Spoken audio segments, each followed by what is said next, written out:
मात्र 25 दिनों में इतने कम समय में इस तरीके से कर रहा है, तो ये कहीं ना कहीं चुनाव आयोग भी किसी के प्रभाव में आके ये सब काम कर रहे हैं और ये लोकतंत्र के लिए अच्छा नहीं है।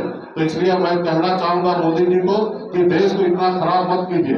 अटल वोटर लिस्ट पर 2024 में चुनाव हुआ, आपके 40 में से 30 सांसद बन के गए। क्या ये वोटर लिस्ट को खराब था? तो ये जितने भी सांसद है उनको रिजाइन बनना चाहिए, इसको इस्तीफा देना चाहिए। और यहाँ देने के लिए हम लोग काम करें। जिस तरीके से देश में तानाशाह उत्पन्न हो रहा है, हिटलर के जैसे फरमान लाया जा रहा है, तो इसके विरोध करने के लिए हम सभी सामाजिक न्याय वाले पिछड़ा, अति पिछड़ा, दलित भाई एकजुट हो रहे हैं और मजबूत। नमस्कार, मैं देवांशु, आप देख रहे हैं न्यूज़ पॉइंट से। इस साल बिहार में विधानसभा के चुनाव होने हैं और बिहार की तमाम राजनीतिक पार्टियां जो हैं वो चुनाव की तैयारियों में जुट गई हैं।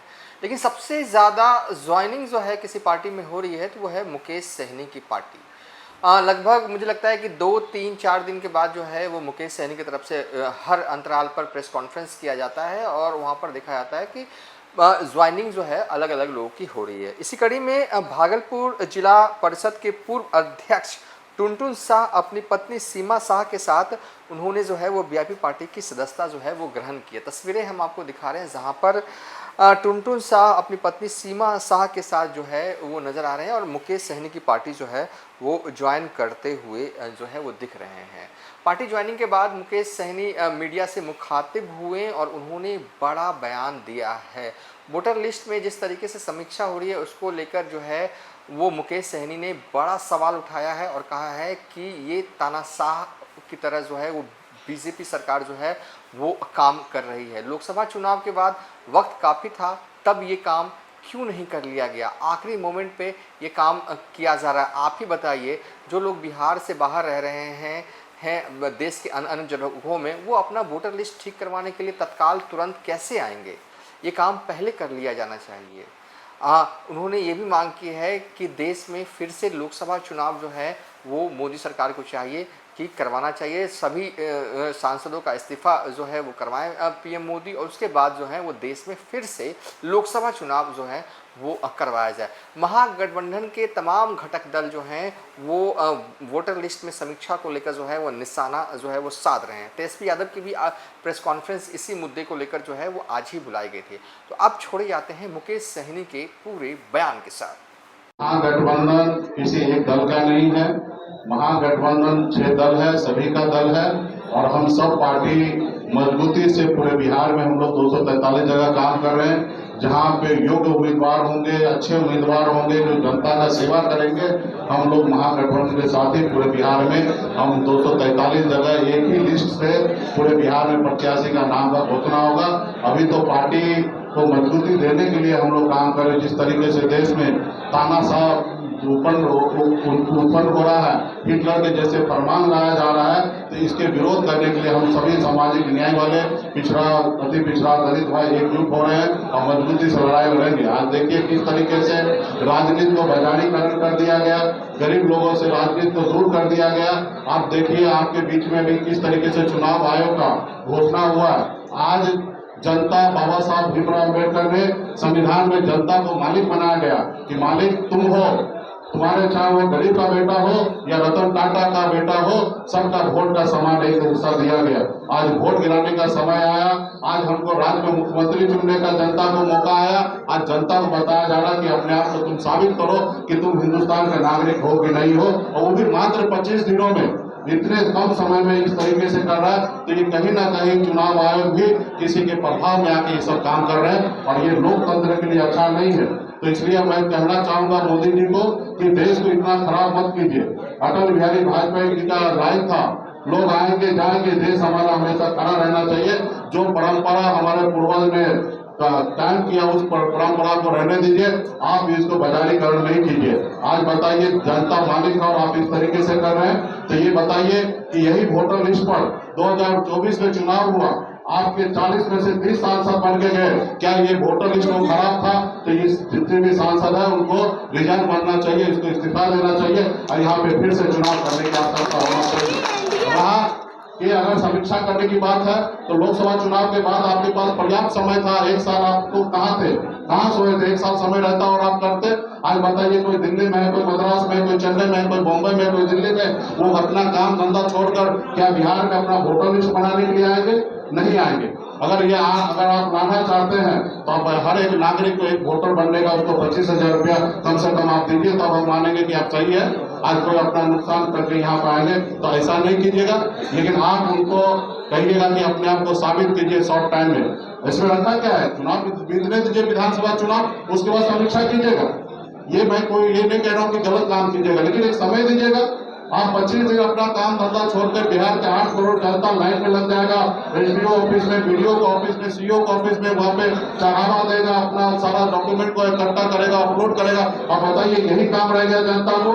चुनाव के समय में सरकार अच्छा काम किए कि बुरा काम किए, वो निर्णय लेकर सरकार को रखना है कि हटाना है, ये जनता मालिक है। जनता को जो काम करना है उससे आप उसको डाइवर्ट करके आप इस तरीके से काम कर रहे हैं, तो ये हिटलर का काम है, ये लोकतंत्र खत्म करने की साजिश है। तो इसको हम लोग बर्दाश्त नहीं करेंगे। पूरे बिहार में जनता के साथ नाइंसाफी होगा, उसके लिए मजबूती से जनता के साथ हम लोग खड़ा होंगे, और जनता मालिक है।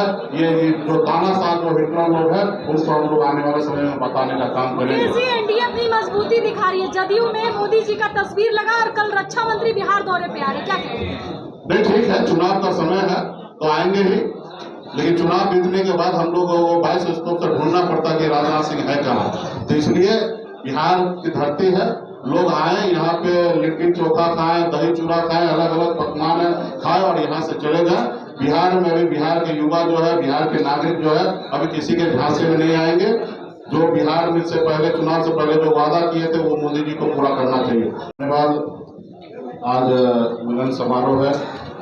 इस कार्यक्रम में उपस्थित हमारे श्री अनंत कुमार उर्फ टुनटुन शाह जी पार्टी के सदस्यता ग्रहण किए हैं, और इन्हीं के धर्मपत्नी श्रीमती सीमा शाह जी जो पूर्व मेयर रह चुके हैं भागलपुर के, वो आज पार्टी के सदस्यता ग्रहण किए हैं। वीआईपी पार्टी में आप दोनों को स्वागत करता हूं और बहुत बहुत धन्यवाद देता हूं कि वीआईपी परिवार में आप आए हैं। निश्चित तौर पर वीआईपी पार्टी बहुत आगे आने वाले समय में मजबूत होगा, और आपके बारे में खास करके टुनटुन शाह जी के बारे में मैं बताना चाहूँगा कि काफी संघर्षशील व्यक्ति हैं और 25 साल से लगातार निरंतर समाज सेवा में लगे हैं। लोगों ने इनको साथ हमेशा छल किए हैं, मौका नहीं मिला है, और एक अति पिछड़ा का बेटा संघर्ष करके इस मुकाम तक आए हैं। और आप सब जानते हैं कि हम खुद स्वयं अति पिछड़ा समाज से आते हैं। हम कर्पूरी ठाकुर जी के विचारधारा को आगे बढ़ाना चाहते हैं, और पूरे बिहार में आप सब जानते हैं कि 37% अति पिछड़ा समाज है, और ये अति पिछड़ा समाज जब हिस्सेदारी की बात होता है तो हमेशा उसको ढकेला जाता है। अगर 2020 का अगर बात करेंगे चुनाव का, तो भाजपा जो है अति पिछड़ा से वोट हमेशा लेने का काम किया है, लेकिन जब टिकट देने का समय आता है तो टिकट नहीं दे पाता है। पिछले चुनाव में अगर देखेंगे 110 सीट भाजपा लड़ा, सिर्फ मात्र 9% सीट जो है अति पिछड़ा को दिया गया, और वहीं पे 55 सीट जो है सामान्य वर्ग को दिया गया, यानी कि 15% आबादी को 50% सीट दिया गया, और जिसकी 37% भागीदारी है उसको मात्र 9% टिकट देने का काम किया। पिछले चुनाव में 2020 में भी 11 सीट में से हम 5 सीट जो है अति पिछड़ा को हमने लड़ाया था, और इस बार भी हमने निर्णय लिया है वीआईपी पार्टी जितने भी गठबंधन में हम सीट लड़ेंगे उसमें आधे से ज्यादा सीट हम अति पिछड़ा और एससी भाई को हम चुनाव लड़ाने का काम करेंगे। और इसी तरह में हम पूरे बिहार में अति पिछड़ा समाज में मजबूत दमखम रखने वाला ऐसे व्यक्ति को ढूंढ रहे हैं जो वीआईपी पार्टी को मजबूत करे, और हमारे जननायक कर्पूरी ठाकुर जी को विचारधारा कैसे आगे बढ़े इसके लिए हम लोग काम कर रहे हैं। और इसी में हमें अनंत कुमार उर्फ टुनटुन शाह जी मिले हैं, और ये काफी संघर्षशील हैं। क्षेत्र में इनका बहुत बड़ा नाम है, और इनके धर्मपत्नी पूर्व मेयर भी रह चुकी है 2017 से 22 तक, तो इनका काफी अनुभव रहा है समाज सेवा में, और सबसे अधिक वोट से जीतने वाला भी है।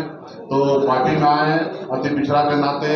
मैं निश्चित तौर पे जो इनके साथ नाइंसाफी हुआ है, आने वाला समय में हम लोग इंसाफ देने का काम करेंगे, और हम चाहेंगे कि और कर्पूरी ठाकुर जी को विचारधारा कैसे आगे बढ़े इसके लिए पार्टी में रहकर ईमानदारी से काम करेंगे। हम सब मिलकर बिहार में एक नया बिहार और बेहतर बिहार बनाने का जो सपना देखते हैं, कल्पना करते हैं कि एक बिहारी दूसरे राज्य में जाके मजदूरी ना करे, वो आने वाला समय में संभव होगा जब सभी जाति, सभी धर्म के लोग को हिस्सेदारी जब मिलेगा। क्योंकि मैं भी खुद गरीब परिवार में जन्म लिया, 18 साल की उम्र में मुंबई जैसे शहर में मजदूरी करते थे। आज आपने देखा कि किस तरीके से हमारे टुनटुन शाह जी भावुक हुए कि इनके बचपन में इनके पिताजी का साया टूट गया और उसके बाद इन्होंने बचपन से ही संघर्ष करके और आज अच्छे मुकाम पे पहुंचे हैं। तो इनका संघर्ष ही है और इनको हम लोगों का संघर्ष को लोग हमेशा ये नहीं करते, हम लोगों को हमेशा गुलाम बना के लोग रखते हैं। आज हम इतना संघर्ष करके बाद आए और अपने समाज के लिए काम कर रहे थे, लेकिन भाजपा ने क्या किया, हमारे विधायक को खरीद लिया, हमारे उनको मंत्रिमंडल से बाहर कर दिया जो सरकार हमने बनाया। वो नहीं चाहता कि बिहार में कोई अति पिछड़ा का बेटा सर उठा के और जिए। वो मानते हैं, वो चाहते हैं कि वर्षों से ये लोग गुलाम बन के हैं, हमारे पैरों तले दबे हैं, हमेशा दबा रहे। लेकिन अब अति पिछड़ा समाज जागरूक हो चुका है और आने वाला समय में अति पिछड़ा समाज बिहार में निर्णायक भूमिका में रहेंगे और मजबूती से हम लोग काम करने का निर्णय लिए हैं। और इसके लिए फिर से पुनः आनंद कुमार उर्फ टुनटुन शाह जी को और उनके धर्मपत्नी सीमा शाह जी को मैं बहुत बहुत धन्यवाद, बधाई देता हूँ कि आप वीआईपी परिवार में आए हैं और आपको निराश नहीं होना पड़ेगा और आने वाला समय में हम आपको आगे लेके चलने का काम करेंगे। तो बहुत बहुत धन्यवाद। आप सभी किसी साथी को